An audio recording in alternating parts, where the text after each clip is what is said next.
warahmatullahi wabarakatuh. Perkenalkan, nama saya Sekar Ayu Septiana dengan NIM 2012212448, Prodi Bimbingan dan Konseling Islam 2K. Di sini saya akan membagikan tugas hasil resum saya selama pertemuan fikih konseling, mata kuliah fikih konseling.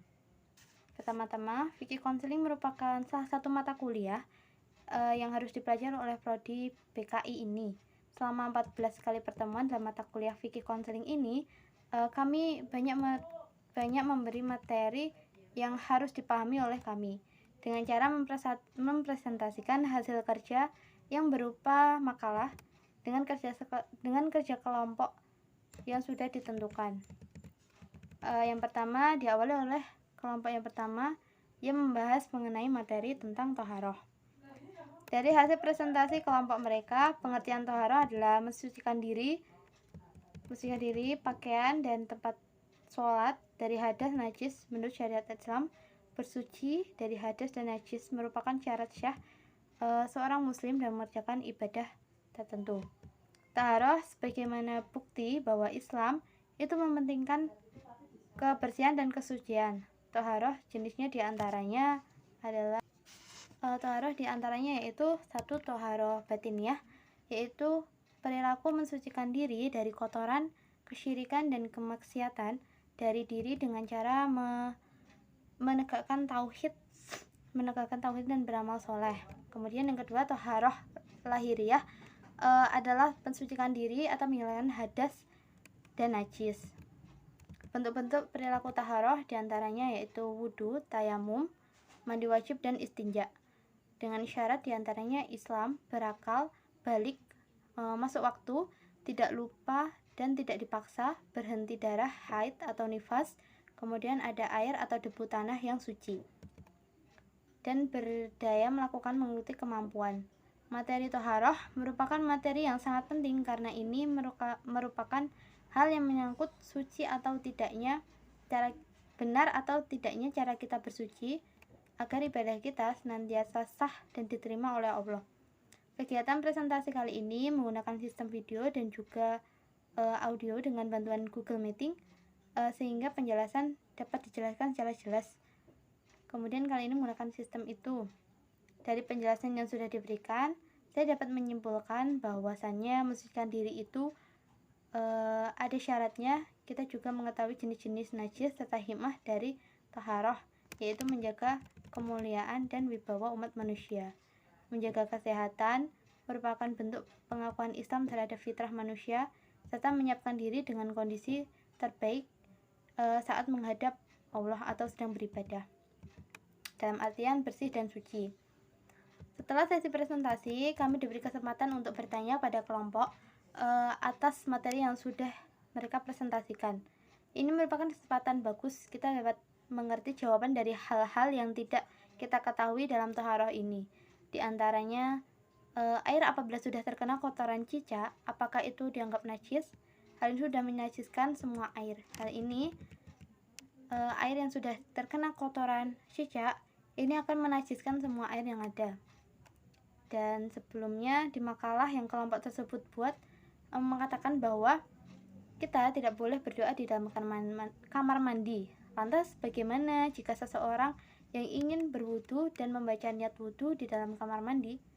Mereka berpendapat bahwasanya hal ini tidak diperbolehkan karena kamar mandi sudah memiliki perannya sendiri, diantaranya melakukan kegiatan mandi, buang air kecil, dan lain sebagainya. Maka akan ada hadas yang akan membuat wudu kita tidak sah, dan hal itu tidak diperbolehkan. Alangkah lebih baiknya jika kita berwudu di luar ruangan, di luar selain di kamar mandi. Yang kedua yaitu membahas mengenai kedudukan sholat fardu.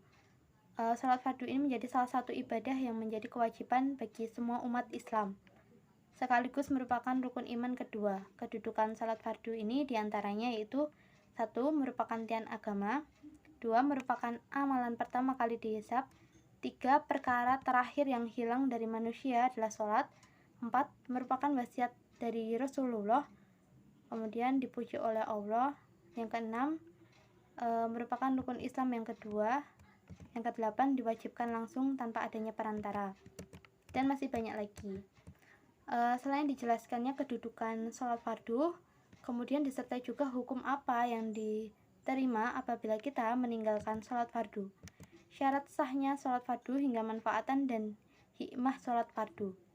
Makalah yang sudah dipresentasikan ini sangat menambah wawasan dan juga teman-teman, menambah wawasan saya dan juga teman-teman agar kita dapat memperbaiki tata cara sholat fardu yang nantinya bisa sah dan diterima oleh Allah. Dalam makalah juga dijelaskan bacaan, niat masing-masing sholat fardu dan juga waktu dalam sholat fardu. Dijelaskan pula gerakan-gerakan yang benar saat melakukan sholat fardu. Hal ini sangat penting bagi kita. Kemudian hal-hal yang dapat membatalkan sholat fardu, penghalang kekhusyukan dalam sholat fardu, waktu yang dilarang untuk melakukan sholat, kiat-kiat untuk menuju sholat yang khusyuk juga dibahas dalam presentasi kali ini. Sholat sunnah dibahas pada pertemuan berikutnya. Sholat sunnah merupakan kewajiban yang tidak ditinggalkan ditinggalkan bagi umat muslim yang sudah mukallaf. Sholat sunnah dalam KBBI diartikan sebagai sholat yang tidak wajib dikerjakan tetapi mendapat pahala jika dilakukan. Hal ini memiliki arti apabila seseorang yang mau menjalankan sholat sunnah tersebut maka akan mendapat pahala dari Allah. Namun jika orang tersebut meninggalkan sholat sunnah tersebut, tidak melakukan sholat sunnah tersebut, dia tidak akan mendapatkan dosa.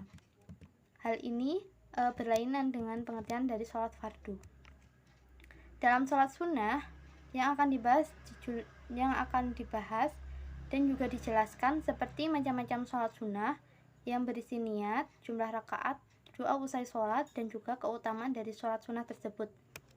Sangat lengkap ya materi kali ini, sehingga dapat menambah wawasan bagi saya. Banyak hal yang diperdebatkan seperti apakah boleh melakukan sholat sunnah itu secara berjamaah.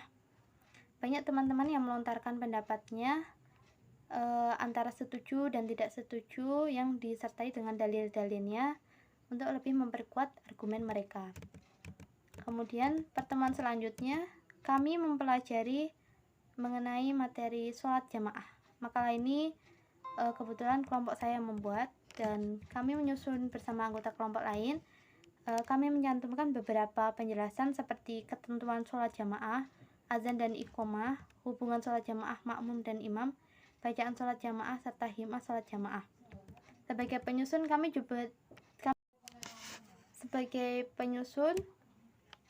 kami juga mendapat banyak wawasan. Pertemuan ke-7 kami membahas mengenai materi tentang puasa.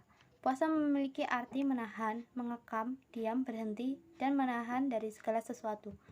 Ada juga pendapat lain dari para ulama mengenai pengertian dari puasa, diantaranya yaitu pendapat dari Al-Jaziri. Dia berpendapat bahwasanya puasa adalah mengekang diri dari segala yang membatalkan selama 1 hari penuh, mulai terbitnya fajar shadiq hingga terbenamnya matahari, dengan syarat-syarat yang sudah ditentukan.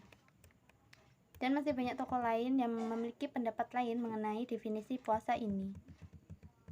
Sama halnya dengan sholat sunnah yang memiliki macam-macam sholat sunnah, puasa juga memiliki macam-macamnya. Macam-macam puasa dibedakan menjadi 2, yaitu puasa wajib dan puasa sunnah. Adapun puasa wajib yaitu puasa Ramadan, puasa qada, puasa kafarat, dan puasa nazar. Kemudian adapun puasa sunnah diantaranya puasa Senin Kamis, puasa Syawal, puasa Arafah, dan juga puasa Daud. Di dalam materi yang dijelaskan pengertian, waktu pelaksanaan, serta keutamaan dari puasa-puasa tersebut. Ada pertanyaan yang terlintas di pikiran saya yang belum sempat saya tanyakan. Di saat kita melakukan sebuah nazar berpuasa, apabila kita ingin menggapai sesuatu dan pada saat itu juga sesuatu itu tidak bisa kita gapai, lalu apa yang akan kita lakukan terhadap nazar kita? Apakah kita akan melanjutkannya atau memberhentikannya, atau malah kita harus melakukannya saat sesuatu tersebut? Kemudian pertemuan selanjutnya yaitu mengenai zakat mal dan zakat fitri. Zakat merupakan salah satu ibadah yang diwajibkan oleh Allah kepada setiap kaum muslim seperti yang telah diatur di dalam Al-Quran di dalam surat Al-Baqarah ayat 43. Ia mewajibkan seluruh umat Islam untuk melakukan zakat. Sering terjadi sebuah kejadian di tempat saya, seperti orang yang diberi zakat, misalnya zakat itu berupa beras, ia kemudian menzakatkannya kembali atas namanya. Hal ini ternyata diperbolehkan. Selanjutnya yaitu mengenai tentang zakat yang meliputi zakat fitrah, zakat mal, disebut juga sebagai zakat jiwa, yaitu setiap jiwa atau orang yang beragama Islam harus memberikan harta berupa makanan pokok kepada orang yang berhak menerimanya, dan dikeluarkan pada saat bulan Ramadan sampai dengan sebelum sholat Idul Fitri dilaksanakan. Dengan zakat mal berarti zakat yang dikenakan atas segala jenis harta secara zat maupun substansi perolehannya tidak bertentangan dengan agama. Dijelaskan pula mengenai ketentuan-ketentuan dari zakat fitri dan juga zakat mal, seperti mengurangi kesenjangan sosial, membersihkan dan mengikis akhlak yang buruk, ungkapan rasa syukur. Kemudian materi terakhir yaitu mengenai haji dan umroh. Menurut istilah, haji adalah menuju ke Baitullah dan tempat-tempat tertentu untuk melaksanakan amalan-amalan ibadah tertentu. Sedangkan menurut salah satu ulama yaitu Habib Ash-Shidik dalam bukunya Pedoman Haji mengatakan, haji menurut bahasa ialah menuju ke suatu tempat berulang kali atau menuju kepada sesuatu yang dibesarkan. Sedangkan umroh dari segi bahasa berarti meramaikan. Menurut tokoh Burkolis Majidid, meramaikan yang dimaksud di dalam hal ini yaitu meramaikan tempat suci. Dijelaskan pula syarat, rukun wajib dan haji dan juga umroh. Syarat haji diantaranya mampu berakal balik, merdeka, dan mampu membawa bekal dalam perjalanan menuju haji. Adapun wajib haji seperti ihram mulai dari miqat, bermalam di Muzdalifah pada malam hari raya haji, melempar 3 jumroh, kemudian bermalam di Madinah, tawaf wada, dan menjauhkan diri dari larangan-larangan yang telah Allah tentukan. Dari semua materi yang dijelaskan, saya menyadari bahwa banyak pengetahuan saya yang kurang mengenai hal ini masih jauh-jauh kurang paham. Dan semua materi ini dapat menambah wawasan maupun pengetahuan bagi saya pribadi.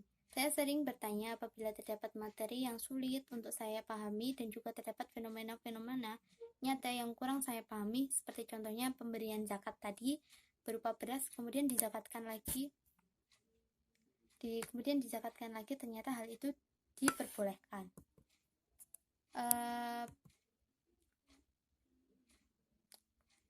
Dengan adanya tugas yang diberikan, kemudian kita mengerjakan sesuai materi yang kita peroleh dari sumber-sumber yang ada, kita dapat menambah wawasan tersendiri.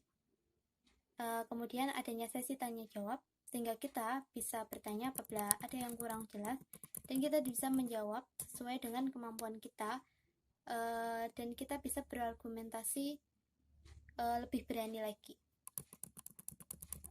Cukup sekian presentasi resum hasil pertemuan ke-14 dari mata kuliah Fikih Konseling. Semoga bermanfaat bagi teman-teman semua. Apabila ada salah kata, salah pengetikan, salah pengucapan maupun pelafalan, saya pribadi meminta maaf yang sebesar-besarnya. Semoga resum ini bermanfaat bagi teman-teman semua. Terima kasih. Wassalamualaikum warahmatullahi wabarakatuh.